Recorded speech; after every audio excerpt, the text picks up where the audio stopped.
Medyo busy nga ako ngayong araw kaya ang nabidyohan ko na lang ay itong pauwi na ako. Nakita niyo naman ang dami kong bit-bit na papel. Galing pa kasi yan sa 15th Avenue na branch namin. Bali may mga kailangan kasi ako dyan kaya kailangan ko rin kuhanin. At dito nga sa Project 4, di yung pangatlong branch namin.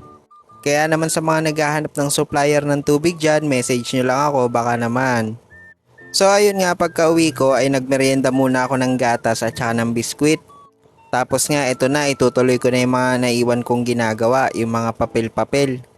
Sobrang kalat talaga pagka nandito ako sa kwarto tapos may pasok pa, talagang magsasabog yung mga papel kasi sinusort ko sila base sa kung anong kategory nila. Kaya naman yung hawak ko na yan ay agad ko nang kinuha yung paglalagyan niya para nang sa ganun kapag kailangan ko ay hindi na mahirap hanapin. Kasi minsan kapag kami hinahanap tayo tapos hindi natin makita at kailangan natin, wala, ayaw niya talaga magpakita. Pero pagka hindi naman natin siya kailangan, bigla na lang nandyan. Parang yung ex mo, bigla kang iniwan tapos bigla kang babalikan. Huy, wag ganoon. Bali hindi nga nakukumpleto yung araw ko dito sa kwarto kapag may ginagawa ako. Binubuksan ko talaga yung radyo. O bawal sa bata, baka ma-SPG tayo. Magtatanggal na nga muna ako ng pantalon para presko kasi hindi naman na ako aalis.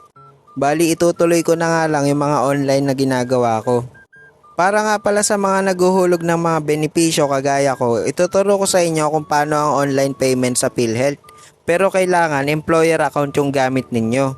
Bali pagkalagay nyo nga ay punta lang kayo sa payment management tapos payment posting. Nasa may left side yan ng screen. Tapos itapat nyo lang yung arrow dun sa may parang computer, then click nyo yung number 3 payment for posting. Tapos sa pinakagilid right side meron dun makikita kayo na online payment. Tapos ayun, click nyo lang yung My Egg, then GCash.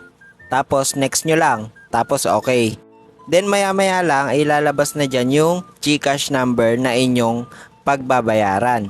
I mean yung GCash number na gamit ninyo na may laman. Tapos, bibigyan nila kayo ng OTP and then yun na, okay na, bayad na siya. So para naman i-check nyo siya, punta lang kayo sa transaction monitoring at yun na, makikita nyo na binayaran nyo siya. O diba, ang dali lang. So ayun lang guys, thank you for watching.